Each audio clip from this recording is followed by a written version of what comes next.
No? चलिए आगे। Okay एक बार क्विकली रिवाइज कर लेते हैं। हम लोग ने अभी तक क्या क्या पढ़ा? हम लोग क्या पढ़ रहे थे? हाँ, यहाँ से शुरुआत करनी चाहिए हमेशा, है ना। कॉन्स्टिट्यूशन पढ़ रहे थे। सबसे पहले कॉन्स्टिट्यूशन में प्रियम्बल देखा था। क्या था प्रियम्बल के words? Sovereign, socialist, secular, democratic, Republic. ठीक है। फिर अगली बड़ी चीज हम लोगों ने देखी थी कि हमारी कॉन्स्टिट्यूशन का स्ट्रक्चर कैसा है, फेडरल है कि यूनिटरी है, क्वाजी फेडरल है। और इसका केस कौन सा था? केशवानंदा भारती। फिर हम लोग ने स्टेट की डेफिनेशन देखी थी। ठीक है। जो भी गवर्नमेंटल अथॉरिटीज हैं या जिन भी अथॉरिटीज को कॉन्स्टिट्यूशन ने बनाया है वो सब क्या मानी जाती है? स्टेट। इसके अंदर भी कुछ केसेस हम लोग ने देखे थे, जैसे income tax department, universities, BCCI. ठीक है। इनको स्टेट माना जाएगा कि नहीं। फिर हम लोगों ने प्री एग्जिस्टिंग यानी एग्जिस्टिंग एंड फ्यूचर लॉस के बारे में डिस्कस किया था, और इससे रिलेटेड हम लोग ने कुछ डॉक्ट्रीन्स देखे थे। पहला कौन सा था? सेवरेबिलिटी। दूसरा कौन सा था? एक्लिप्स। तीसरा कौन सा था? वेवर। एक्लिप्स के अंदर हम लोग ने एक केस भी पढ़ा था, नाम नहीं याद है, कोई बात नहीं। याद है क्या हुआ था? फ्रीडम ऑफ ट्रेड वाली बात थी उसमें, कि गवर्नमेंट मोनोपोली जो है वो क्रिएट, हाँ monopoly create Berar motor vehicle. क्या बात है, वेरी गुड। ठीक है। फिर हम लोग ने देखा था single person law and waiver. Okay. Single person law में भी एक केस था, Sholapur spinning and weaving mills. Very good. फिर डॉक्ट्रीन्स के बाद हम लोग ने स्टार्ट किए थे अपने फंडामेंटल राइट्स। सबसे पहले आर्टिकल 14 था। Article 14 was equality before law and equal protection of law, जिसके अंदर हम लोग ने देखा था कि क्लासिफिकेशन अलाउड है। और क्लासिफिकेशन के वर्ड्स क्या थे? Intelligible, differentia and rational nexus. ठीक है। फिर हम लोग ने देखा था आर्टिकल 19 वाज अबाउट फ्रीडम, जिसमें freedom of speech, expression, association बहुत सारे थे। ठीक है। और उसमें जो इंपॉर्टेंट वर्ड था वो क्या था? Reasonable restriction. ओके। फिर हम लोग ने आर्टिकल 20 देखा था। 20 के अंदर तीन चीजें थी, ex post facto law, then double jeopardy and self incrimination. ठीक है। याद है तीनों क्या होते थे? एक ही चीज के लिए दो बार सजा नहीं हो सकती, ये क्या था? Double jeopardy. ठीक है। फिर उसके बाद हम लोगों ने देखा था 21, वो क्या था? Right to life and personal liberty, जिसके अंदर वर्ड क्या था? प्रोसीजर स्टैब्लिश्ड बाय लॉ, जिसमें हम लोगों ने दो केसेस देखे थे, एक खड़क सिंह वाला और एक मेनका गांधी वाला। एब्सोल्युटली। फिर हम लोग ने 21A देखा था, जो कि राइट टू एजुकेशन था। 22 protection for against arrest and detention, जिसमें तीन कैटेगरीज थी। कौन कौन सी? Alien enemy, preventive detention and others. याद आ गया सबको? ठीक है। फिर हम लोगों ने राइट अगेंस्ट एक्सप्लॉइटेशन 23 एंड 24 देखा था। And finally we jumped to article 32, that was constitutional remedies. Last lecture में हम लोग बात कर रहे थे अमेंडेबिलिटी ऑफ फंडामेंटल राइट्स की, याद आया? जिसमें सबसे पहले आया था फर्स्ट अमेंडमेंट, जिसको चैलेंज किया गया था शंकरी प्रसाद में। फिर गोलकनाथ था, फिर 24th अमेंडमेंट थी, फिर केशवानंदा भारती थी, फिर 42nd अमेंडमेंट था। याद है सबको? जो बच्चे घर से पढ़ रहे थे, घर से भी दिखते हैं हम? इतना ही दिखते हैं? इतना ही समझ आता है कि कम कम समझ आता है? अच्छा, ठीक है। फिर हम लोगों ने स्टार्ट किया था ordinance making power. Ordinance making power, अच्छा, फंडामेंटल ड्यूटीज, डायरेक्टिव प्रिंसिपल्स, ये भी डिस्कस किए थे। एंड लास्ट लेक्चर जो हम लोग डिस्कस कर रहे थे that was ordinance making power किसके पास होती है? प्रेसिडेंट के पास। और इसमें हमने आपको रीड करने के लिए दिया था गवर्नर का, तो कराना है कि हो गया? हो गया पक्का? हाँ हाँ बताओ बेटा।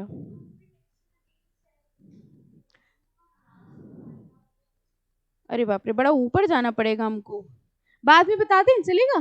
ठीक है। ये एक्चुअली ना ये हैंग हो जाते हैं बहुत फटाफट जाएं तो, फिर ये बाकी की क्लास पे चलेगा नहीं। चलो अब हम लोग आगे बात करेंगे legislative powers of the union and state. Okay. Now सबसे पहले तो फेडरलिज्म था, और फेडरलिज्म का ही फीचर हम लोग ने देखा था कि हमारे यहाँ डुअल सेट ऑफ गवर्नमेंट है, यानी टू सेट्स ऑफ गवर्नमेंट है। देखिए, the Indian constitution is essentially federal. ठीक है। अब इन्होंने कुछ बताया है कि फेडरलिज्म में कैसा क्या होता है, इसमें आप यहां से मार्क कर लो अगले पैराग्राफ पे। A federal constitution establishes a dual polity as it comprises of two levels of government. At one level there exists a central government. Two levels of government होती है, जिसमें एक कौन होता है? Central government having jurisdiction over the whole country. Central government की jurisdiction किसके ऊपर है? पूरी कंट्री के ऊपर, ठीक है। And reaching down to the person and property of every individual at the other level, दूसरे लेवल पे कौन होता है? State government, each of which exercises jurisdiction in one of the state into which the country is divided. तो obviously कह रहे हैं two sets of government है, एक होती है सेंट्रल गवर्नमेंट जिसकी ज्यूरिसडिक्शन पूरी कंट्री के ऊपर है, और एक होती है स्टेट गवर्नमेंट, स्टेट गवर्नमेंट की ज्यूरिसडिक्शन होगी उस पर्टिकुलर स्टेट के ऊपर।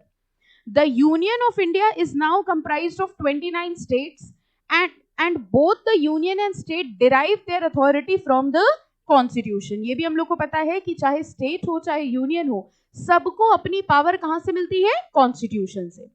अब इसमें डायरेक्टली सीधे लास्ट पैराग्राफ में आइए और कह रहे हैं एंटायर लेजिस्लेटिव स्फेयर जो है ये दो क्राइटेरिया में डिवाइड किया है, टेरिटरी एंड सब्जेक्ट मैटर। इसका मतलब समझो, again I am telling you, जो मार्क करा रहे हैं वो तो इंपॉर्टेंट है ही, इसके अलावा सिंपल रीडिंग बस कर देना, ठीक है, बाकी डिटेल में करने की जरूरत नहीं है। कह रहे हैं हमारी जो दो सेट्स ऑफ गवर्नमेंट है, अब यहां से कॉन्सेंट्रेट करिएगा, इनको दो पैरामीटर्स में डिवाइड किया है। पहला है based on territory. Based on territory का मतलब बताओ क्या हुआ? सेंट्रल की टेरिटरी क्या है? होल कंट्री, और स्टेट की टेरिटरी क्या है? वो स्टेट, ठीक है। तो ये कह रहे हैं सेंटर और स्टेट में जो डिवीजन हुआ है उसका पहला क्राइटेरिया है बेस्ड ऑन टेरिटरी, और दूसरा है सब्जेक्ट मैटर। सब्जेक्ट मैटर का मतलब हुआ वही लिस्ट, ठीक है। कह रहे हैं सेंट्रल और स्टेट को हमने सब्जेक्ट मैटर के हिसाब से डिवाइड किया है, जिसमें उनको तीन लिस्ट दी गई हैं, union list, state list and concurrent list. Union list में जो भी नाम लिखे हुए हैं, जो भी आइटम लिखे हैं, उस पर लॉ बनाने का अधिकार किसका होगा? सेंट्रल गवर्नमेंट का। और स्टेट में जिसका नाम लिखा है उस पर लॉ कौन बनाएगा? स्टेट। तो इन दो क्राइटेरिया के हिसाब से हम लोगों ने दोनों गवर्नमेंट्स को डिवाइड किया है। सबसे पहले देखो इसमें हम लोग किसके बारे में पढ़ेंगे? Territorial distribution. Now the union legislature, that is the parliament, has the power to make law for the whole of territory of India or any part thereof. Central government यानी पार्लियामेंट के पास पावर है कि वो किसके लिए law बनाएगी? पूरी कंट्री के लिए। And the state legislature have the power to make law for the whole और any part of the territory of respective state. Thus, while the laws of the union can be enforced throughout the territory of India, कह रहे central के जो बनाए हुए law है वो किसके ऊपर लागू होते हैं? पूरी कंट्री के ऊपर। जबकि state, the laws of a state cannot be operative beyond the territorial limits of the state. ये बात समझ में आई? अगर यूपी की गवर्नमेंट ने या यूपी के पार्लियामेंट ने कोई लॉ बनाया है तो वो सिर्फ किसके ऊपर लागू होगा? यूपी के ऊपर। लेकिन अगर सेंट्रल गवर्नमेंट ने कोई लॉ बनाया है, पार्लियामेंट ने कोई लॉ बनाया है, then that will be applicable to whole of country. Now parliament में देखिए, from the territorial point of view, parliament being a supreme legislative body may make law for the whole of India or any part thereof, and it can, अब यहां से जरा mark करना, it can also make law which may have their application even beyond the territory of India. A law made by the parliament is not invalid merely because it has extraterritorial operation. ये line जरा mark करना paragraph, और इसका मतलब समझिए। हम लोग basic बात क्या कहते हैं कि अगर सेंट्रल गवर्नमेंट ने या पार्लियामेंट ने कोई लॉ बनाया तो वो किसके ऊपर एप्लीकेबल है? पूरे इंडिया में। क्या पार्लियामेंट इंडिया के बाहर के लिए भी लॉ बना सकती है? बताइए, क्या हमारी पार्लियामेंट कोई ऐसा लॉ बना सकती है जो बाहर एप्लीकेबल हो रहा हो, बाहर के लोगों पे एप्लीकेबल हो रहा हो? सबसे पहली चीज तो ये है कि हमारी पार्लियामेंट मान लो ऐसा लॉ बना भी दे, वो मानेंगे ही नहीं, ठीक है। बनाने को क्या, बनाने को बना दो, ठीक है। लेकिन कुछ सिचुएशंस ऐसी होती हैं जब हमारी पार्लियामेंट ऐसी लॉ बनाती है जो उनके ऊपर भी एप्लीकेबल होता है जो बाहर है, ठीक है।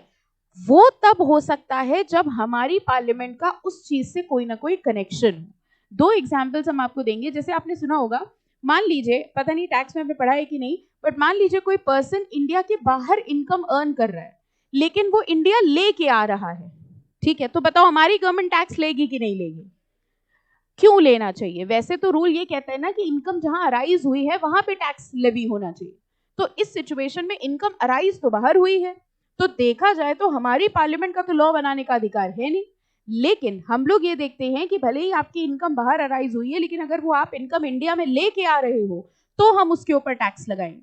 देखा जाए तो this is an extra territorial operation. Extra territorial operation है कि नहीं है? हमारी पार्लियामेंट ऐसा लॉ बना रही है जो बाहर एप्लीकेबल हो रहा है, लेकिन फिर भी हमें मानना है। क्यों? क्योंकि उसका नेक्सस है। Nexus means connection. अगर वो इनकम बाहर अराइज हो रही होती और बाहरी होती तो हम लॉ नहीं बना सकते, लेकिन अगर वो इनकम बाहर अराइज हुई है और वो आप इंडिया में लेके आ रहे हो, ये कनेक्शन है, देन इन दैट केस हम उसके ऊपर लॉ बना सकते हैं। सेकंड एग्जांपल हम देंगे, अगर आपने आईटी एक्ट जिन बच्चों ने पढ़ा है वो रिलेट करेंगे। हम लोग ने वहां एक चीज पढ़ी थी कि मान लीजिए कोई पर्सन इंडिया के बाहर बैठ के साइबर क्राइम कर रहा है, ठीक है, वो इंडिया के बाहर है, इंडिया के बाहर लैपटॉप खोल के वो इंडिया के बैंक को हैक कर रहा है, ठीक है। बताओ इंडिया का इंफॉर्मेशन टेक्नोलॉजी एक्ट उसके खिलाफ लागू होगा कि नहीं होगा? उसको सजा दे सकता है कि नहीं? क्यों? वो तो बाहर बैठा हुआ है। आपको नहीं लग रहा ये भी एक्स्ट्रा टेरिटोरियल है? हम लोग तो बेसिक ये पढ़ रहे हैं ना कि पार्लियामेंट लॉ बनाएगा अपनी टेरिटरी के अंदर, लेकिन वो कह रहे हैं हम तो टेरिटरी के अंदर है ही नहीं, हम तो टेरिटरी के बाहर हैं, फिर आप हमारे ऊपर लॉ क्यों बना रहे हो? क्योंकि उन्होंने कहा हम तुम्हारे ऊपर लॉ इसलिए बना सकते हैं क्योंकि तुम्हारा नेक्सस है, कनेक्शन। कनेक्शन ये है कि भले ही तुम फ्रॉड कर रहे हो बाहर बैठ के, लेकिन उसका नुकसान कहाँ हो रहा है? इंडिया में। इसका बेसिक मतलब समझिए, बेसिक रूल ये कहता है कि पार्लियामेंट लॉ बनाती है अपने कंट्री के लिए, लेकिन अगर वो ऐसा लॉ बना रही है जो बाहर एप्लीकेबल है तो वो लागू तभी होगा when there is a territorial nexus, connection, ठीक है। अब ये दो लाइनें पढ़ो, देखो समझ में आएंगी कि नहीं। It can also make law which may have their application even beyond the territory of India. वो ऐसा लॉ भी बना सकती है जिसका एप्लीकेशन कहां हो रहा हो? टेरिटरी ऑफ इंडिया के बियॉन्ड। अब ये लाइन देखो, a law made by the parliament is not invalid. Not invalid मतलब वैलिड। कह रहे हैं law made by parliament is not invalid merely because it has an extra territorial operation। सिर्फ उसका एक्स्ट्रा टेरिटोरियल ऑपरेशन है, इस वजह से हम उसको इनवैलिड डिक्लेयर नहीं करेंगे, ठीक है। अगले पैराग्राफ में देखिए लिखा हुआ है, in the case of sovereign legislature, ये किसी केस का रेफरेंस देके बता रहे हैं, केस इंपॉर्टेंट नहीं है। The question of extraterritoriality of any enactment can never be raised in the municipal court as a ground of challenging its validity. कह रहे हैं हम इस ग्राउंड पे चैलेंज नहीं कर सकते कि एक्स्ट्रा टेरिटोरियल है, और अगर चैलेंज होगा भी तो अगर उसका कोई कनेक्शन है, मान लीजिए सेम एग्जांपल हम आपसे कहेंगे, इंडिया के बाहर बैठ के पीटर बैंक हैक कर रहा है इंडिया के बाहर का, क्या इंडिया इसमें भी सजा देगी कि तुम कहीं भी बैठ के कोई भी बैंक हैक करो, सजा हम ही देंगे? ऐसा हो सकता है? नो। लेकिन अगर तुम इंडिया के बाहर बैठ के इंडिया को नुकसान पहुंचा रहे हो तो हम तुम्हारे ऊपर लॉ बना सकते हैं। That is what is nexus और कनेक्शन। इसी तरह देखो स्टेट पे आ जाइए सीधे।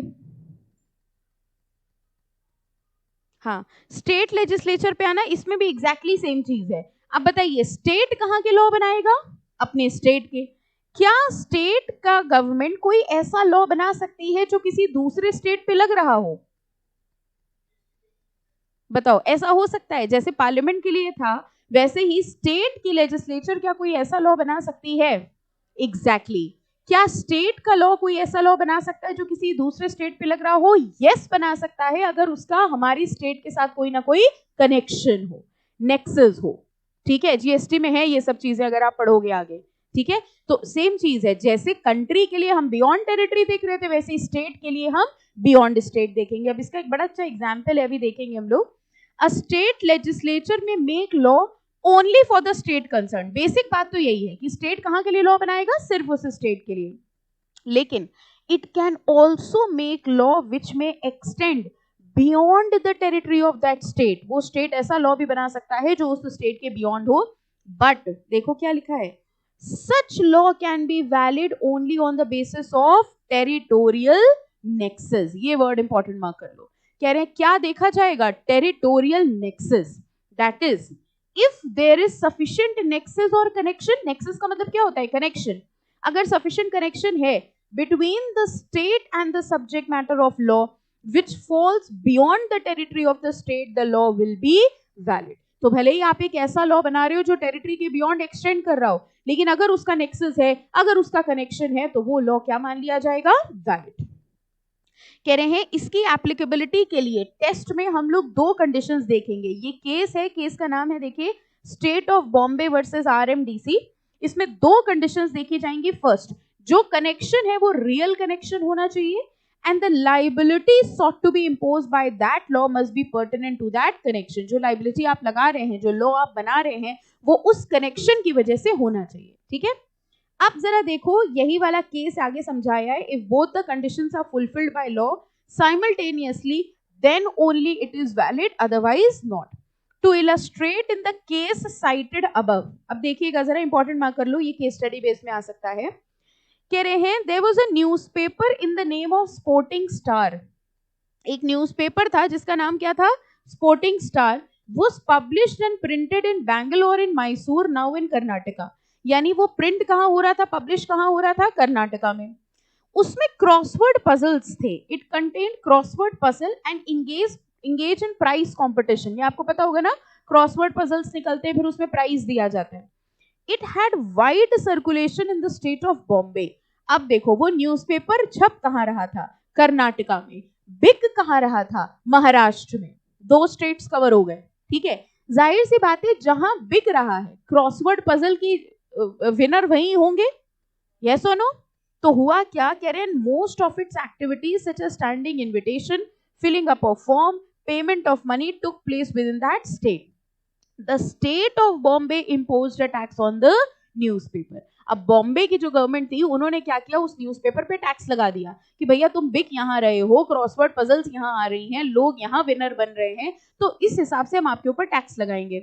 इस न्यूज़पेपर कंपनी ने कहा कि बॉम्बे यानी महाराष्ट्र की गवर्नमेंट हमारे ऊपर टैक्स नहीं लगा सकती, क्योंकि हम पब्लिश कहाँ हो रहे हैं? हम तो कर्नाटका में पब्लिश हो रहे हैं. क्योंकि हम कर्नाटका में पब्लिश हो रहे हैं और आप मेरे ऊपर कोई भी टैक्स नहीं लगा सकते, क्योंकि ये एक्स्ट्रा टेरिटोरियल हो जाएगा. अब आप बताइए, बॉम्बे की गवर्नमेंट ये टैक्स लगा सकती है कि नहीं लगा सकती है? लगा सकती है. किस बेसिस पे? Territorial nexus. ठीक है. द पब्लिशर्स, जो न्यूज़पेपर के पब्लिशर्स थे, they challenged the validity of the law on the ground that it was invalid in so far it covered a subject matter falling beyond the territory of that state, because the paper was published in another state. Paper जो था वो दूसरे state में publish हो रहा था. Supreme court ने क्या किया? Supreme court applying the doctrine of territorial nexus held that nexus was sufficient between the law and its subject matter to justify the imposition of tax. कह रहे हैं इस केस में जो nexus था वो sufficient था. So in this way, state laws may also have a limited extraterritorial operation, and it is not necessary that such law should only be one relating to tax matters. जरूरी नहीं है सिर्फ tax के matter हो. कोई भी ऐसा matter जिसमें एनी हाउ दूसरे स्टेट से रिलेशन हो रहा हो, तो हमारी पार्लियामेंट, हमारी गवर्नमेंट उनके ऊपर लॉ बना सकती है. ओके. तो दोनों चीजों में देखो वही चीज हुई. हम लोग क्या पढ़ रहे थे? Territorial operation. बेसिक रूल क्या है? पार्लियामेंट जो लॉ बनाएगी कंट्री के लिए और स्टेट गवर्नमेंट जो लॉ बनाएगी स्टेट के लिए. लेकिन दोनों लोग अपनी टेरिटरी के बियॉन्ड का भी लॉ बना सकते हैं, अगर उसका हमारी कंट्री से या हमारे स्टेट से कोई टेरिटोरियल नेक्सस हो. ये वर्ड ध्यान रखना, territorial nexus. Any doubt in this point? समझ आ गया सबको? हाँ बेटा. बेटा इंडियन एम्बेसीज के लिए तो रूल्स ही अलग होते हैं. ठीक है. इंडियन एम्बेसीज के लिए तो कुछ भी करना होता है पहले सेंट्रल गवर्नमेंट से पूछना पड़ता है. ठीक है. उनके लिए, क्योंकि उनको हम लोग नॉर्मल सिटीजन या इसके डेफिनेशंस में कवर नहीं कर सकते, तो there are separate rules for them. ठीक है. उनके ऊपर नहीं लगेगा. ओके. अब देखो दूसरा क्राइटेरिया क्या था? Subject matter. सब्जेक्ट मैटर में अब हम लोग बेसिकली किसके बारे में पढ़ेंगे? 3 लिस्ट के बारे में. इसमें मार्क करना, फर्स्ट पैराग्राफ रहने देना, यहां पे लिखा हुआ है. सेकेंड पैराग्राफ में आओ.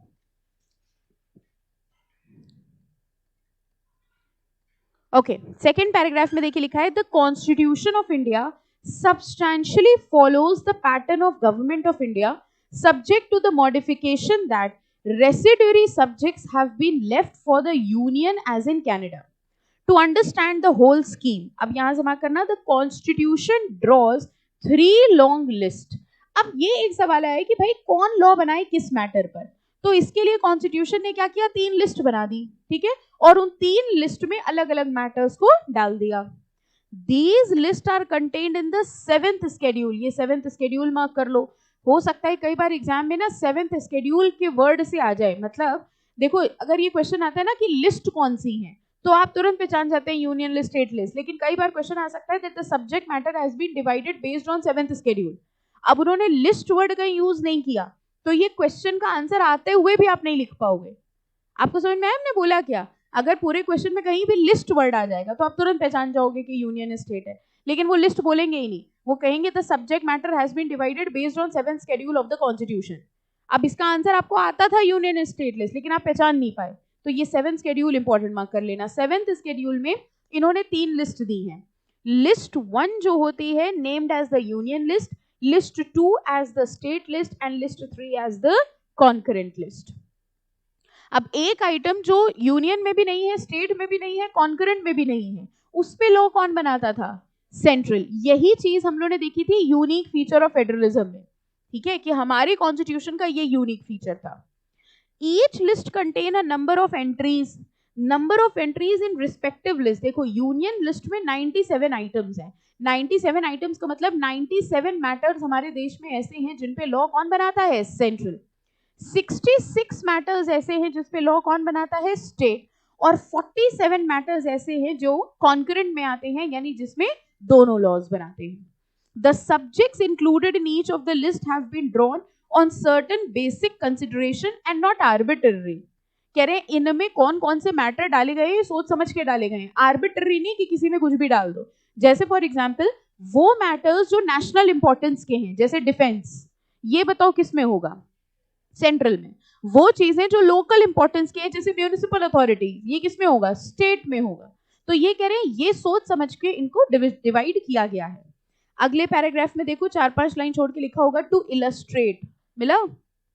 ठीक है, ऊपर देखो वही लाइन थी, दो subjects which are of national interest, पहली लाइन में लिखा है जो नेशनल इंटरेस्ट के हैं, जिनके लिए यूनिफॉर्म पॉलिसी चाहिए पूरी कंट्री में, वो यूनियन लिस्ट में डाल दिए गए। वो जो लोकल या रीजनल इंटरेस्ट के हैं उनको स्टेट में डाल दिया गया। तो इन्होंने इलस्ट्रेट करके एग्जाम्पल दिया है, जैसे defence of India, naval, military, air force, atomic energy, foreign affairs, ये सब नाम से क्या समझ में आ रहा है किसमें होंगे? सेंट्रल, यानी कि यूनियन लिस्ट में। ठीक है, they are in the union, ये सारे यूनियन लिस्ट में हैं। सेकंड देखो यहां से स्टार्ट हो रहा है पब्लिक ऑर्डर, मिला? 2-3 लाइन छोड़ के, public order, police, prison, local government, public health and sanitation, trade and commerce within the state, ये सब किस में आते होंगे? स्टेट लिस्ट में। And coming to the concurrent list, criminal law, marriage and divorce, कह रहे जो बड़ी बड़ी चीजें होती हैं, 2 बड़ी चीजों के नाम लिख दिए इन्होंने, क्रिमिनल लॉ एंड मैरिज, है ना, 2 इक्वली भयानक चीजों की बात लिख दी इन्होंने। ठीक है, ये ऐसी चीजें हैं जिसमें किसी एक की ताकत लगना पूरा नहीं हो पा रहा है, दोनों अपने लॉ बनाएंगे तब कुछ हो पाएगा। ऐसी 2 खतरनाक चीजें क्या हैं? Criminal law and marriage. ठीक है, तो ये कह रहे क्रिमिनल लॉ है, marriage and divorce, transfer of property, इन सब चीजों के लिए कह रहे हैं किस में डाला गया है? कॉन्करेंट लिस्ट में। Any doubt till here? पक्का? चलो, कह रहे हैं इसके अलावा कुछ नोटेबल पॉइंट्स हैं।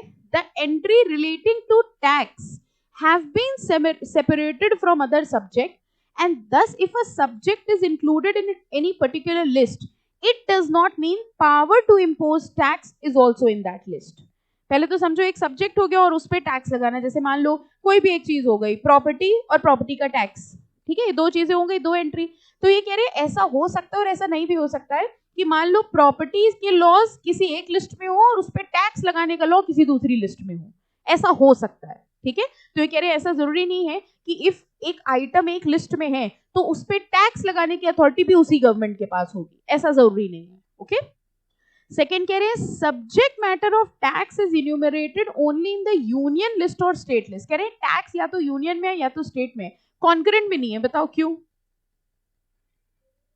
दोनों लगा देते, डबल टैक्सेशन हो जाता, और डबल टैक्सेशन ना होता तो लड़ाई जरूर हो जाती। ठीक है, कह रहे टैक्स लगाने का अधिकार या तो सेंट्रल गवर्नमेंट के पास है या तो स्टेट गवर्नमेंट के पास है।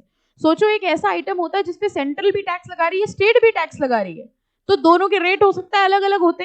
ठीक है, दोनों के प्रोविजंस अलग अलग होते। तो ये कह रहे हैं ऐसा कोई चीज नहीं रखी गई है, टैक्स लगाने का अधिकार या तो सेंट्रल को दिया गया है या तो स्टेट को। इसके अलावा कह रहे हैं in each list there is an entry of fees. कह रहे हैं फीस या चार्जेस, एक्सपेंसेस, इन सब चीजों की भी एक आइटम ले दिया गया है उन्होंने। और एक आइटम होता है ऑफेंसेस अगेंस्ट लॉ। ये मतलब बता रहे हैं ये आइटम्स हैं जो लिस्ट के अंदर दिए हुए हैं। ओके, तो चारों पॉइंट्स को अगर हम लोग देखें, सबसे पहले हमने लिखा था कि जरूरी नहीं है टैक्स का आइटम उसी लिस्ट में हो जिसमें वो आइटम दिया हो। दूसरे में कह रहे हैं टैक्स की लिस्ट कॉन्करेंट में नहीं होगा टैक्स का मैटर।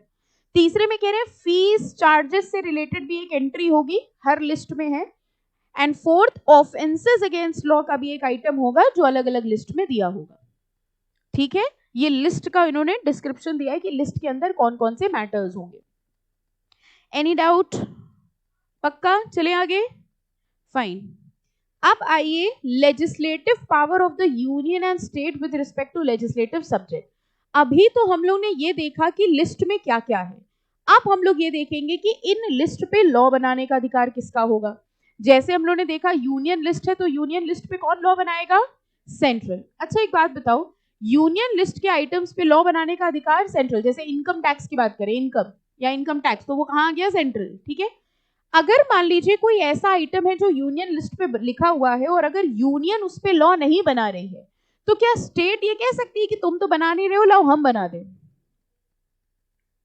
समझ में आया हमने क्या बोला? An item was mentioned in the union list, अगर यूनियन यानी सेंट्रल गवर्नमेंट उस पे लॉ नहीं बना रही है, तो क्या स्टेट ये कह सकती है कि तुमसे नहीं हो पा रहा, हम बना दे रहे?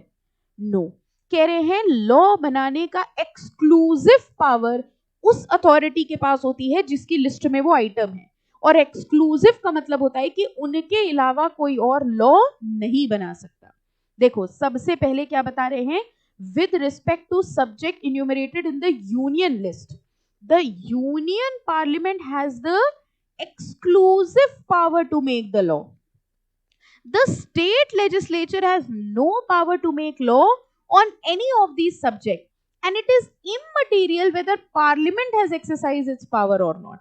मतलब पार्लियामेंट ने लॉ उस मैटर पे बनाया हो या ना बनाया हो, स्टेट नहीं बना सकता। हाँ बेटा,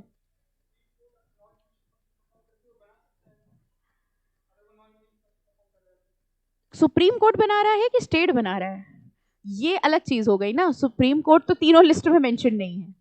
ओके, यहां हम लोग किसकी लॉ बनाने की बात करें? पार्लियामेंट की और स्टेट की। ठीक है, जज कोई लॉ बना रहा है या प्रेसिडेंट कोई लॉ बना रहा है, वो इस एम्बिट में कवर ही नहीं हो रहा है, क्योंकि यहां तो हम लोग स्पेसिफिकली बात कर रहे हैं लिस्ट की। ठीक है, तो यहां वो कह रहे हैं कि अगर पार्लियामेंट का कोई मैटर है, ठीक है, यूनियन का, अगर वो उस पर लॉ नहीं बनाना चाह रहे हैं या नहीं बना रहे हैं, ठीक है, तो भी स्टेट की अथॉरिटी नहीं है कि वो इंटरफेयर करके कहेगा कि हम लॉ बना रहे हैं।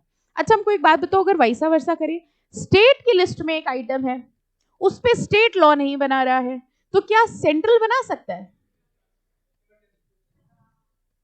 हमेशा बना सकता है या कभी कभी? कभी कभी, हाँ कभी, ऐसे बता, हाँ कभी कभी। कभी मतलब कब? इतनी नॉर्मली आपने आंसर दिया, हाँ कभी कभी बना सकते, जब उसका मन हो, मौसम अच्छा हो।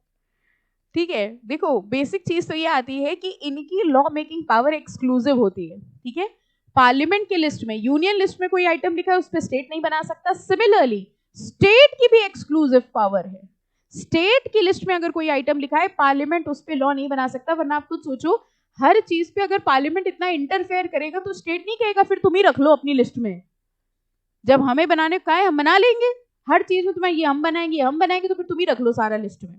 स्टेट के पास भी एक्सक्लूसिव पावर है कि वो लॉ नहीं बनाएगी, लेकिन कुछ 4-5 सिचुएशंस होती हैं जब स्टेट की लिस्ट में कोई आइटम है, उस पे लॉ कौन बना सकता है? पार्लियामेंट। उन 4-5 सिचुएशन के अलावा सेंट्रल लॉ नहीं बना सकता।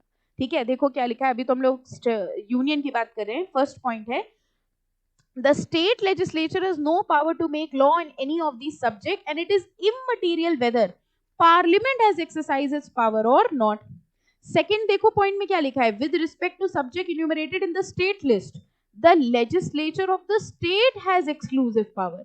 अब state list में exclusive power किसकी है? State की. The parliament cannot make any law on any of these subjects whether the state makes or does not make any law. State बनाए या ना बनाए, ठीक है, पार्लियामेंट इंटरफेयर नहीं कर सकता। Third, with respect to subject enumerated in the concurrent list, कौन बनाएगा? दोनों। अगर मान लो दोनों के बनाए हुए लॉ में कॉन्फ्लिक्ट हो जाए तो किसका माना जाएगा? पार्लियामेंट यानी सेंट्रल का। ठीक है, इसको कॉन्सेप्ट ऑफ रिपग्नेंसी कहते हैं। एक वर्ड दिखा, रिपग्नेंसी, एक बार यही पूछ लिया गया था, बच्चे सोचते रह गए ये आया कहां से, बहुत साल पहले, अब तो नहीं पूछते। एनीवेज, कह रहे हैं with respect to subject enumerated in the concurrent list, list 3, parliament and the state legislature both have the power to make law. Thus, both of them can make a law even with respect to same subject and both the law shall be valid. दोनों ने law बनाया, दोनों का law valid होगा in so far as they are not repugnant. repugnant मतलब conflicting. जब तक एक दूसरे से कॉन्फ्लिक्ट ना कर रहे हो तब तक दोनों वैलिड हैं. ठीक है.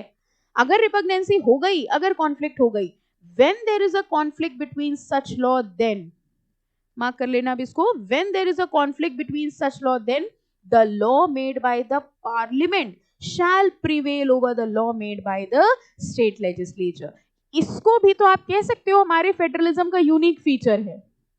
यस और नो? ये भी तो एक यूनिक फीचर हो गया, क्योंकि हमारे यहाँ हर तरीके की रेसिडेटरी पावर, बेसिकली सुप्रीमेसी किसको दी जा रही है? इंपॉर्टेंस पार्लियामेंट को दी जा रही है. ठीक है.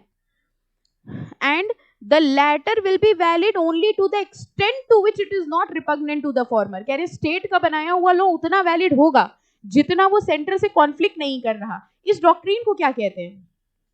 सेवरेबिलिटी. कुछ याद आया? याद करो, एक सब्जेक्ट में, एक चैप्टर में पढ़ा होगा, कहीं पढ़ा था ना केमिस्ट्री में. अब आप कहीं केमिस्ट्री तो और नहीं पढ़ी. साइंस का तो नाम ना ले लीजिए, हम लोग को ब्लड प्रेशर हाई होने लग जाता है. केमिस्ट्री फिजिक्स समझ आ जाती तो यहाँ थोड़ी बैठे होते, है ना. अच्छा, सेवरेबिलिटी याद आ गया. यही तो है, कह रही सेंट्रल ने लॉ बनाया, स्टेट ने लॉ बनाया. जितना कॉन्फ्लिक्ट हो रहा है उतना स्टेट वाला जो है वो वैलिड नहीं माना जाएगा, बाकी वाला वैलिड मान लिया जाएगा. और हाँ बेटा, एग्जैक्टली जो उसकी लॉ मेकिंग पावर की विद इन हो. ठीक है. अच्छा, फोर्थ देखो, इसको क्या पढ़ा था हम लोगों ने?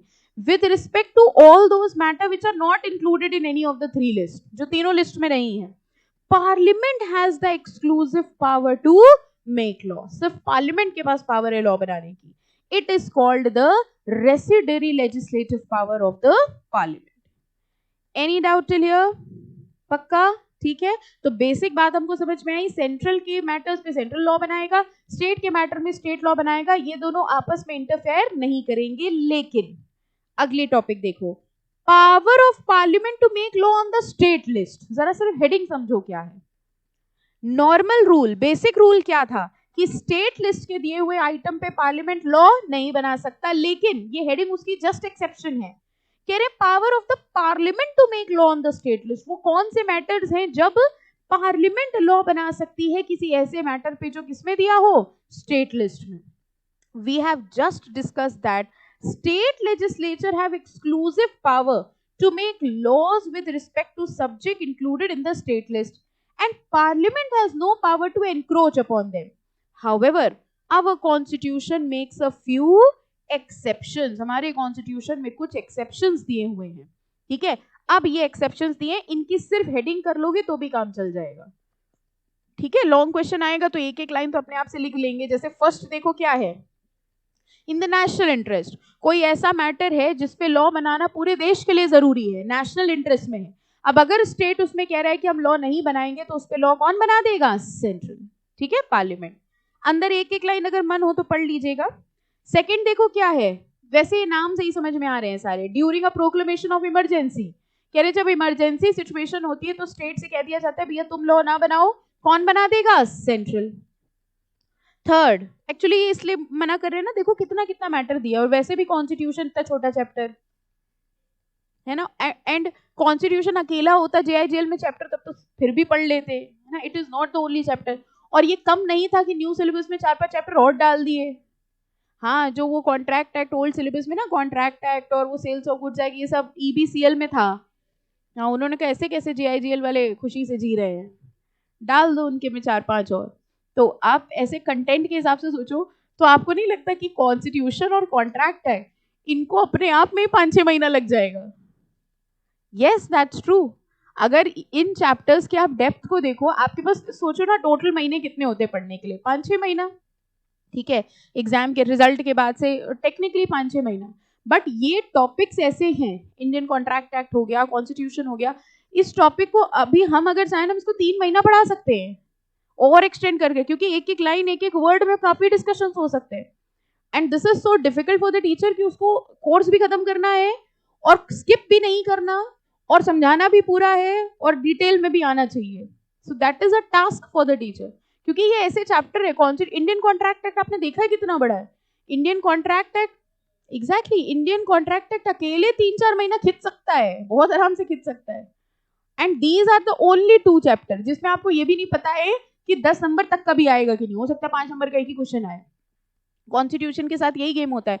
बहुत साल पहले जब आपके ओल्ड सिलेबस चलता था, तब एक सब्जेक्ट हुआ, इसी सब्जेक्ट का पुराना नाम था GCL, general and commercial law.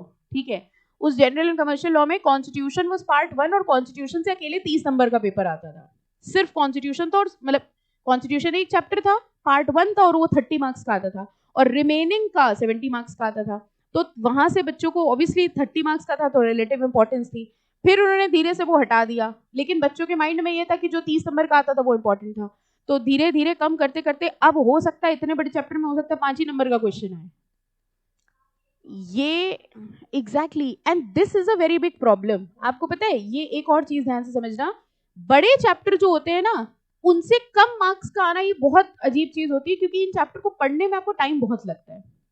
अब यहाँ बच्चे गलती क्या करते हैं समझिए, जब आपको ये, अब क्या नाम है इसका, अरे सब्जेक्ट का, जेआई, हम जीसीएल पहुंच गए, हाँ जेआईजीएल। अब आप जेआईजीएल रिवाइज करने बैठे हो, बच्चा गलती पता है क्या करता है, सबसे पहले चैप्टर उठा लिया कॉन्स्टिट्यूशन। ठीक है, अब उसके पास रिवाइज करने के लिए उसने शेड्यूल बनाया कि मेरे पास 3-4 दिन है जेआईजीएल रिवाइज करने के, और 4 दिन में उसने पहला चैप्टर उठा लिया कॉन्स्टिट्यूशन, 3 दिन उसको हो गए कॉन्स्टिट्यूशन नहीं खत्म हुआ। So it's not only studies, your strategy, ये हम बताएंगे आपको लास्ट में। कॉन्स्टिट्यूशन मत उठा लेना आप 3 दिन तक, क्योंकि होगा क्या, जब आप रिवाइज करने बैठते हो आपको लगे ये भी ना छोड़े, ये भी ना छोड़े, लो ये भी पढ़ ले, लो ये भी पढ़ ले, ये करते करते 2.5 दिन हो गए कॉन्स्टिट्यूशन, इधर 2.5 दिन कॉन्स्टिट्यूशन चल रहा है, इधर आपका बीपी बढ़ गया। क्यों? 17-18 चैप्टर बचे हैं अभी, कराई क्या है हमने। So never start with contract act, never start with constitution. और इतना करने के बाद चलो बच्चे ने 2.5 दिन लगा के कॉन्स्टिट्यूशन पढ़ा, उसके बाद एक क्वेश्चन आया कॉन्स्टिट्यूशन से, किस्मत उसकी वो उसे याद नहीं था। This is where result negative आता है, स्ट्रेटेजी नहीं हो पाती है। ठीक है, आपने कॉन्स्टिट्यूशन में इतनी ताकत लगा दी क्योंकि आपको मजा आ रही थी पढ़ने में, लेकिन उसका जो क्वेश्चन आया वो ऐसा आया कि उस टाइम बाई चांस नहीं याद रहा। ठीक है, उस चक्कर में आपने 7-8 चैप्टर छोड़ दिए। सेलेक्टिव स्टडी करते हैं ना कुछ बच्चे, जो ये 5 छोड़ दी, पता नहीं कैसे पर्ची निकाल के छोड़ देते हैं कि इन 17 में से 5 की पर्ची निकाली, ये वो अशुभ चैप्टर है, इनको छोड़ दो, पता नहीं किस क्राइटेरिया छोड़ दिए। ठीक है, उनसे आ गया इजी क्वेश्चन। अब आपकी कहानी क्या हुई, जो चैप्टर आपने 2.5 दिन पढ़ा उसमें से एक क्वेश्चन आया जो आपको याद नहीं है, और जिन क्वेश्चन से एकदम डायरेक्ट क्वेश्चन आए वो आपने पढ़ा ही नहीं था, रिवाइज नहीं किया था, लास्ट मोमेंट में तो याद नहीं रहा। समझ में आया? So always the game is, जो छोटे छोटे चैप्टर है उनसे रिवाइज करना शुरू करो। इससे बेनिफिट क्या होता है, एक दिन में आपने 4 चैप्टर हो गए, कॉन्फिडेंस बढ़ गया, 4 हो गए, बस इतने बचे। अगले दिन उठाए और छोटे छोटे चैप्टर, सब बता देंगे आपको, माँ करा जैसे आईटी आरटीआई सब छोटे छोटे चैप्टर है। ठीक है, कुल मिला के 2 दिन हो गए, आपके 12-15 चैप्टर हो गए, आधा कॉन्फिडेंस तो यही आ गया कि 12 मेरा 50% जेआईजीएल तैयार है। अब लास्ट में आपने कॉन्स्टिट्यूशन उठाया, जितना पढ़ा पढ़ लिया, आना होगा उसमें से आ जाएगा। ठीक है, और वैसे भी कॉन्स्टिट्यूशन है या इंडियन कॉन्ट्रैक्ट है, ये दोनों चैप्टर ऐसे हैं कि इसका ऐसा क्वेश्चन आ गया तो ऐसा नहीं होगा कि मैं बिल्कुल याद ही नहीं है, अगर आपने क्लास ध्यान से पढ़ी है, क्योंकि थिंग्स आर लॉजिकल। अब लिस्ट पे क्वेश्चन आ गया, मान लो आपने नहीं भी रिवाइज किया, तो इतना तो लिख ही लोगे ना, यूनियन लिस्ट पे सेंट्रल बनाएगी, ये तो आपको हमारे पढ़ाने से पहले ही आता था, इसमें हमने क्या नया पढ़ा दिया। ठीक है, सो अगर आपने क्लास अटेंटिवली सुनी है, क्लास जब आप अटेंटिवली सुनते हो ना, कई बार ये बहुत काम आता है कि याद नहीं रहा, लेकिन हाँ क्लास में ये पढ़ा था, बना बना के लिख दिया। ओके, तो कुल मिला के बता रहे थे, क्लास ध्यान से सुना करो, पंचायत हम कुछ भी नहीं करते एक्स्ट्रा। हाँ, तो हम ये बता रहे थे कि वैसे तो जो लिस्ट है स्टेट लिस्ट, उस पर लॉ बनाने का अधिकार किसका होता है, स्टेट का, लेकिन कुछ मैटर्स में पार्लियामेंट बनाती है, जिसमें फर्स्ट क्या था, नेशनल इंटरेस्ट, दूसरा था प्रोक्लेमेशन ऑफ इमरजेंसी, तीसरा कह रहे हैं breakdown of constitutional machinery. इसके अंदर देखो क्या लिखा है, in case the governor of a state reports to the president. State किसके, स्टेट का हेड कौन था, गवर्नर। गवर्नर ने प्रेसिडेंट से शिकायत करी कि भैया स्टेट जो है वो रूल्स रेगुलेशंस के हिसाब से नहीं चला पा रही है सरकार। ठीक है, कॉन्स्टिट्यूशनल मशीनरी मतलब कोई मशीन नहीं टूट गई है, मशीनरी मतलब जो पैटर्न है, प्रोसीजर है, वो फॉलो नहीं हो रहा। ओके, तो ये कह रहे हैं in case the governor of a state reports to the president or he is otherwise satisfied that the government of the state cannot be carried according to the provisions of the constitution।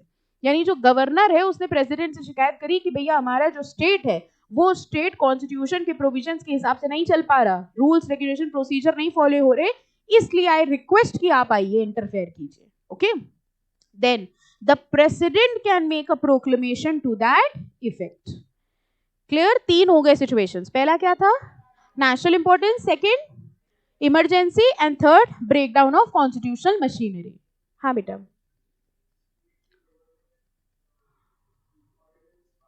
हाँ देखो, practically नहीं, क्योंकि ordinance होता ही temporary duration का है. ठीक है, अगर मान लो, और दूसरी चीज, ऑर्डिनेंस तो उसने पास कर दिया, ये तो तब का मैटर है जब ये लोग लॉ ना बनाए. ठीक है, अंडरस्टैंड? किसी लॉ, बनाए हुए लॉ को ये इनवैलिड नहीं कर रहे हैं, ये कह रहे हैं तुमने नहीं बनाया तो हम बना रहे हैं. और अगर हम कहें ऑर्डिनेंस तो उसने बना ही दिया ना, तो अगर उसने ऑर्डिनेंस बना दिया है तो देखा जाए सेंट्रल को इंटरफेयर करने की जरूरत ही नहीं है फिर. ठीक है, ओके. चलो, तीसरे के बाद चौथा देखो, ऑन द रिक्वेस्ट ऑफ 2 और मोर स्टेट्स. अब 2 स्टेट्स थे, जैसे कई बार आपने देखा होगा एडजेसेंट स्टेट्स होते हैं, है ना, तो उनमें किसी चीज को लेके लड़ाई झगड़ा, जैसे हमारे देश में कई बार वो रिवर को लेके बड़ा झगड़ा होता है ना, ये नदी यहाँ से भी निकल ली, वहां से भी निकल ली, आधी यहाँ से आ रही, आधी वहां से आ रही, अब 2 स्टेट इसमें लड़ रहे हैं, पानी कहाँ जाएगा. ऐसी सिचुएशन में प्रॉब्लम ये आती है कि एक स्टेट का बनाया हुआ लॉ दूसरा नहीं फॉलो करेगा, और दूसरे का बनाया हुआ पहला नहीं फॉलो करेगा. ऐसे डिस्प्यूटेड मैटर्स में कई बार वो 2 या 2 से ज्यादा स्टेट खुद ही सेंट्रल के पास चले जाते हैं कि इन मैटर्स पे आप लॉ बना दीजिए. Okay, Article 252 enumerates the power of the Parliament to legislate for state. To exercise such power is conditional upon agreement between 2 or more state. इसमें 2 या 2 से ज्यादा स्टेट आपस में अग्रीमेंट करते हैं, requesting the Parliament to legislate for them. Requesting the Parliament to legislate for them मतलब to make law. सिर्फ हम इसी वर्ड का मतलब आपसे जानना चाहते हैं. legislate for them मतलब to make a law for them. 4 हो गए. और 5वां है लेजिस्लेशन इन्फोर्सिंग इंटरनेशनल अग्रीमेंट. कह रहे कोई इंटरनेशनल अग्रीमेंट है. देखो, इंटरनेशनल मैटर्स में सेंट्रल कह रही है स्टेट से कि तुम ना ही आओ ज्यादा अच्छा है, हम फॉरेन कंट्री से अपने रिश्ते खराब नहीं करना चाहते, है ना. स्टेट वेट में थोड़ा डिस्प्यूट होती रहती है, तो वो कह रहे हैं कि इंटरनेशनल अग्रीमेंट. अब मान लो कोई बाहर की कंट्री किसी एक पर्टिकुलर स्टेट के साथ कोई अग्रीमेंट करना चाह रही है, तो इस मैटर पे अब कौन इंटरफेयर करेगा? सेंट्रल. ठीक है, तो ये 5 मैटर्स हैं जो हैं तो भले ही स्टेट लिस्ट पे, लेकिन इस पे लॉ बनाने का अधिकार किसका होगा? सेंट्रल का. ठीक है, कौन से हो गए 5? किस चीज के 5 पॉइंट हैं, समझ गए ना? एक्सेप्शंस के. ओके, फर्स्ट क्या था? National interest, second proclamation of emergency, third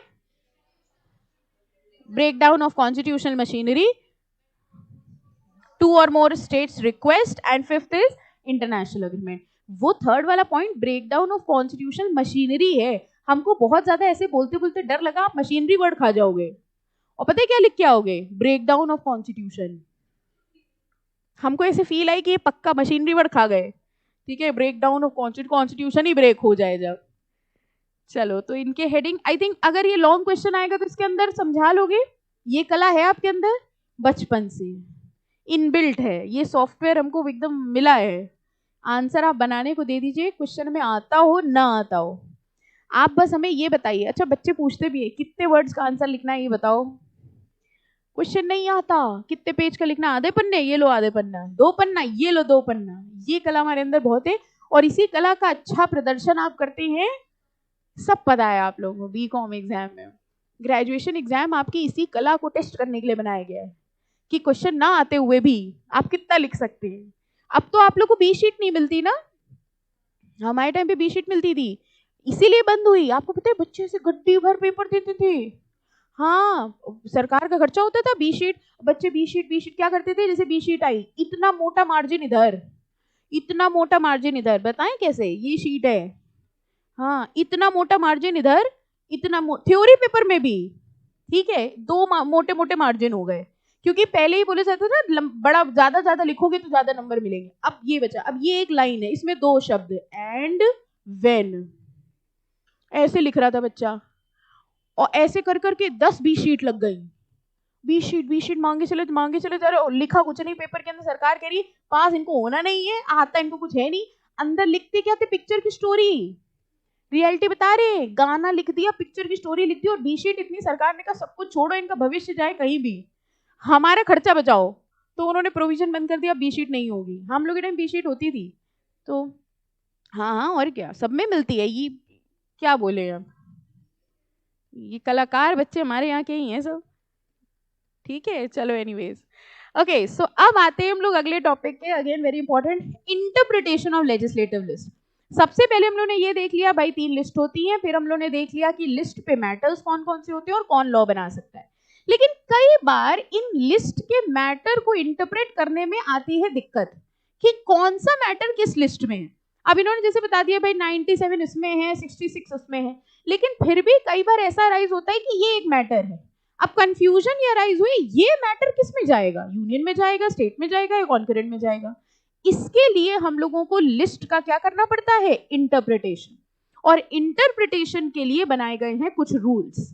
एक बात बताओ, अगर कभी कोई डिस्प्यूट अराइज हुआ कि ये पर्टिकुलर मैटर कौन सी लिस्ट में आ रहा है, तो ये डिस्प्यूट कौन सॉल्व करेगा, कोर्ट, एक ही है हमारे यहाँ जुडिशरी, ठीक है।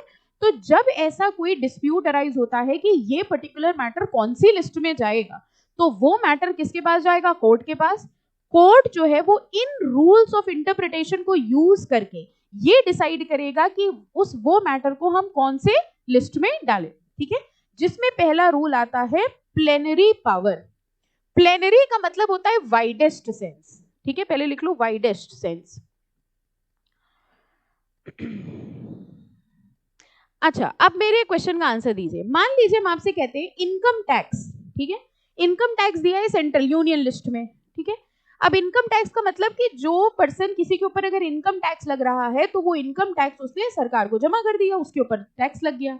अब इनकम टैक्स डिपार्टमेंट को उसका टैक्स रिफंड करना था, ठीक है, तो उन्होंने रिफंड कर दिया। अब इस पे एक बंदे ने चैलेंज कर दिया, बंदे ने चैलेंज ये किया कि एक बात बताओ, टैक्स लगाना तो तुम्हारी लिस्ट में था, रिफंड करना थोड़ा ना तुम्हारी लिस्ट में लिखा हुआ है।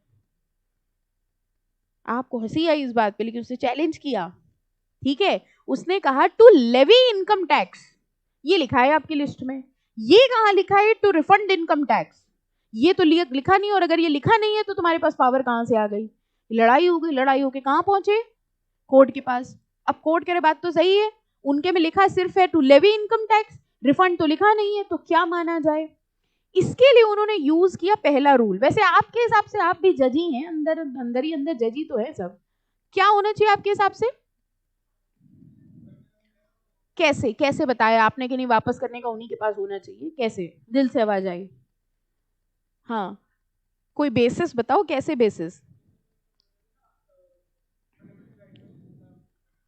नहीं, नॉर्मल इसी में बेसिस बना दो कि भाई जो कलेक्ट कर रहा है वही तो रिफंड करेगा, जिसके पास पैसा जा रहा है, ये तो एक बेसिक सी चीज है ना, जिसके पास पैसा जा रहा है वही रिफंड करेगा। और वैसे भी अगर हम कह रहे हैं लेवी करने का टैक्स अधिकार है, यानी उससे जुड़ी जो छोटी छोटी चीजें हैं वो सब अधिकार उसी में ही होगा। अब जैसे हम आपसे कहें जेआईजीएल पढ़ाने का अधिकार तो मेरा है, टेस्ट लेने का अधिकार मेरा नहीं है, तो ये तो ऑब्वियस है ना, जो टीचर पढ़ा रहा है वही टेस्ट ले लेगा। इस रूल को कहा जाता है प्लेनरी पावर। किसी भी वर्ड को हम उसके वाइडेस्ट सेंस में मीनिंग लेंगे, यानी कोर्ट ने कहा प्लेनरी पावर के हिसाब से अगर लिखा है to levy income tax, levy income tax means to refund also, ये हमने वाइडेस्ट सेंस में ले लिया, ठीक है, फाइन। देखो, the first and the foremost rule is that if legislative power is granted with respect to a subject and there are no limitation imposed, then it is to be given the widest scope। कह रहे हैं widest scope मानेंगे। अच्छा एक बात बताओ, same example में मान लो लिखा होता clearly levy income tax union list में, refund income tax state list में, मान लो, तो क्या हम लोग प्लेनरी पावर लगा सकते थे? नो। अगर स्पेसिफिकली लिखा है तो वही माना जाएगा, लेकिन अगर कुछ नहीं लिखा है तो हम उसको वाइडेस्ट सेंस में अज्यूम करेंगे, okay. Then it is to be given the widest scope. Third paragraph में मार्क कर लो 10 a legislature to which power is granted over a particular subject may make a law on any aspect or all aspect of it. It can make a retrospective law or prospective। अब वो कह रहे हैं कि तुम्हारे ऊपर prospective law बनाने का अधिकार था, रेट्रोस्पेक्टिव का अधिकार नहीं था। ये कौन सी बात हुई, जो लॉ बना रहे वो रेट्रोस्पेक्टिव बना सकता है, प्रोस्पेक्टिव बना सकता है। एग्जाम्पल देखिए, if power to collect tax is granted to a legislature, power not to collect tax or power to remit tax shall be presumed to be included within the power to collect taxes. Example सुना सुना लग रहा है कि सूना सूना लग रहा है? सुना सुना लग रहा है? किस दिन पढ़ाया था? कुछ बच्चे कह रहे हैं अभी पिछले हफ्ते तो करा था. ठीक है, प्लेनरी मतलब वाइडेस्ट सेंस. सेकंड, हम लोग क्या पढ़ रहे हैं टॉपिक आपको ये समझ में आ गया? लिस्ट को इंटरप्रेट कैसे करना है. सेकंड आता है harmonious construction. What do we mean by the word harmony? Peace. ठीक है, फिर अगर मान लीजिए कभी कुछ ऐसा होता है कि कोई एक आइटम दोनों लिस्ट में टच हो रहा है, तो उसका इंटरप्रिटेशन कोड कुछ इस तरह से निकालेगी कि दोनों के बीच में हार्मनी रहे. उनकी बात भी मान ली जाए, उनकी बात भी मान ली जाए. Different entries in different lists are to be interpreted in such a way that a conflict between them is avoided. कोशिश ये करी जाएगी कि इंटरप्रिटेशन ऐसा हो कि उनके बीच में कॉन्फ्लिक्ट ना ही हो. And each of them is given effect. It must be accepted that Constitution does not want to create conflict and make any entry nugatory. Nugatory means null and void. Constitution कोशिश ये करता है सबकी बात मानी जाए. हाँ, ऐसा हो सकता है किसी की थोड़ी कम मानी गई, किसी की को थोड़ी ज्यादा मान ली गई, लेकिन ऐसा नहीं हो सकता कि किसी एक को हमने टोटली इनवैलिड डिक्लेयर कर दिया. तो कोशिश ये करना है कि दोनों के बीच में क्या हो? हार्मनी. जब दो लोगों के बीच में झगड़ा होता है तो ऐसे ही तो सुलझाते हैं कि थोड़ा तुम शांत हो जाओ, थोड़ा तुम शांत हो जाओ. कि हम ऐसे सुलझाते हैं कि तुम तो वही पागल, वही सही कह रहा है. आपको पता है अगर हम ऐसे झगड़ा सुलझाएंगे तो आपको नहीं लगता एक और झगड़ा अराइज हो जाएगा? वो कहेगा उसको हटाओ, पहले तुम आओ. है ना? झगड़ा सुलझाने के तरीके होते हैं, थोड़ा तुम शांत हो, थोड़ा तुम शांत हो. तो ये कह रहे हार्मोनियस कंस्ट्रक्शन है, कह रहे दोनों के बीच में ऐसा कुछ करो कि कॉन्फ्लिक्ट ना हो. Therefore when there appears a conflict between two entries in the two different lists, the two entries should be so interpreted that each of them is given effect to. दोनों की थोड़ी थोड़ी बात मान ली जाए. और ऐसा करने के लिए हो सकता है the scope and meaning of one may be restricted. हो सकता है किसी एक को थोड़ी कम मानी जाए, दूसरे की थोड़ी कम मानी जाए, बट कोशिश ये करना है कि इस तरह से इंटरप्रिटेशन हो कि दोनों की थोड़ी थोड़ी बात मान ली जाए. दो रूल्स हो गए इंटरप्रिटेशन के. पहला कौन सा था? प्लेनरी पावर, वाइडेस्ट वाला, टैक्स वाला. और दूसरा कौन सा हो गया? Harmonious construction. ठीक है. तीसरा है पिथ एंड सब्सटेंस. इसका मतलब समझाने के पहले हम आपसे पूछेंगे एक सवाल. केस लॉ है, ठीक है, ध्यान से बताइएगा. ओके, एक रूल बना कि जो एम्पलीफायर होते हैं, लाउड स्पीकर्स को बैन कर दिया जाए क्योंकि इससे नॉइस पोल्यूशन होता है. तो एक स्टेट गवर्नमेंट थी राजस्थान की स्टेट गवर्नमेंट ने एक लॉ बनाया कि जो एम्पलीफायर है, लाउड स्पीकर, इनको बैन कर दिया जाए. ठीक है. नाउ इस लॉ को चैलेंज किया गया. सेंट्रल गवर्नमेंट ने कहा आप ये लॉ इसलिए नहीं बना सकते क्योंकि जो लाउड स्पीकर होता है वो loud speaker is a means of communication. ठीक है. And means of communication, information technology, ये मेरी लिस्ट पे आता है. तो मीन्स ऑफ कम्युनिकेशन और इंफॉर्मेशन टेक्नोलॉजी की जितनी चीजें हैं उनसे रिलेटेड लॉ बनाने का अधिकार हमारे पास है. स्टेट गवर्नमेंट का इस पे ये कंटेंशन आया कि भाई हम लाउड स्पीकर जो बैन कर रहे हैं वो नॉइस पोल्यूशन की वजह से कर रहे हैं, और पब्लिक हेल्थ एंड सैनिटेशन ये हमारी स्टेट लिस्ट में आता है. तो अगर हम पब्लिक हेल्थ को देखें तो नॉइस पोल्यूशन बैन करने का जो हमारा ऑब्जेक्टिव है वो ये है कि हम नॉइस कम करना चाहते हैं. स्टेट गवर्नमेंट कह रही है हमारी लिस्ट में आता है, हम लॉ बनाएंगे. ठीक है. सेंट्रल गवर्नमेंट कह रही है loud speaker is a means of communication, हमारी लिस्ट में आता है, हम लॉ बनाएंगे. और इस केस के जज थे आप कह रहे हम तो चले जाएंगे वहां से, ये केस हम नहीं लेंगे. है ना? बताइए कौन जीतेगा? स्टेट जीतेगी? अभी जैसे हमारे केस की बात करो बस, हमको आगे आगे पीछे नहीं पता. हाउ मेनी ऑफ यू से स्टेट गवर्नमेंट सही कह रही है? अच्छा, पीछे घूम के देखो, तुम ही बोल रहे हो बस. अच्छा, how many of you say central? Online वाले बच्चे अपने घर पे हाथ उठाएं, खुद ही को देखें फिर. हाँ, सेंट्रल. How many? अच्छा, ये बाकी बच्चे फिर कौन सा आंसर लिए बैठे हैं? स्टेट में एक बच्चे ने हाथ उठाया, सेंट्रल में किसी ने हाथ नहीं उठाया. बाकी कोई तीसरा आंसर सोच के. अच्छा, बाकी वो जो कोर्ट से भाग गए थे, हमसे नहीं हो पाएगा केस, ऐसे टफ ना लाओ हमारे सामने. ओके, कोई आंसर सपोर्ट करो भाई. How many of you say central government सही कह रही है, मींस ऑफ कम्युनिकेशन है? No one. ओके, फिर से पूछ रहे हैं, how many of you for state? Full hands please, जितना बड़ा हाथ है. हाँ, why state? Okay, why state? Anyone else? जिन्होंने हाथ नहीं उठाया वो प्लीज कुछ बताएं, कुछ तीसरा ऑप्शन जो उनके पास हो। बेटा सवाल यहाँ ही नहीं कि बहन होना चाहिए कि नहीं होनी, बहन सवाल ये है कि ये लॉ बनाने का अधिकार किसके पास होना चाहिए, बताओ। हारमोनियस कंस्ट्रक्शन करके आंसर तो बताओ, तो क्या करोगे, यही तो हम पूछ रहे हैं, आप जज हैं, आपको बताना है कौन सही कह रहा है, स्टेट सही कह रही है कि सेंट्रल सही कह रहा है। स्टेट सही कह रही है, anyone who is feeling central सही कह रहा है, बात तो सही है, लाउड स्पीकर तो है मीन्स ऑफ कम्युनिकेशन। फिर अच्छा, इस पॉइंट से आपको ये समझ में आया कि डिस्प्यूट कैसे अराइज होता है, क्यों इन रूल्स की जरूरत पड़ी, ये समझ में आया। क्योंकि कहीं ना कहीं स्टेट बोलने में भी आपको 2 मिनट का समय लगा कि बात तो सेंट्रल भी सही कह रही है, मीन्स ऑफ कम्युनिकेशन है, क्योंकि लॉ अगर देखे तो लॉ तो सीधी सीधी बात करता है, जो लॉ में लिखा है ना। तो कौन जीतेगा, सेंट्रल की स्टेट। अच्छा पढ़ के देखते हैं, जरा यहां से रीड करो, ये बड़ी जल्दी दिख जाता है। ये पता है आपकी क्या आदत है, कोई हम केस लो पढ़ने को बोलते हैं नीचे शुरू करते हो पढ़ना, कि हम पहले ये देख ले कि हम जीते कि हारे, बाकी केस हो इधर उधर का, हम ढूंढ ही रहे थे कि कहां से पढ़वाना शुरू करें टू इलस्ट्रेट।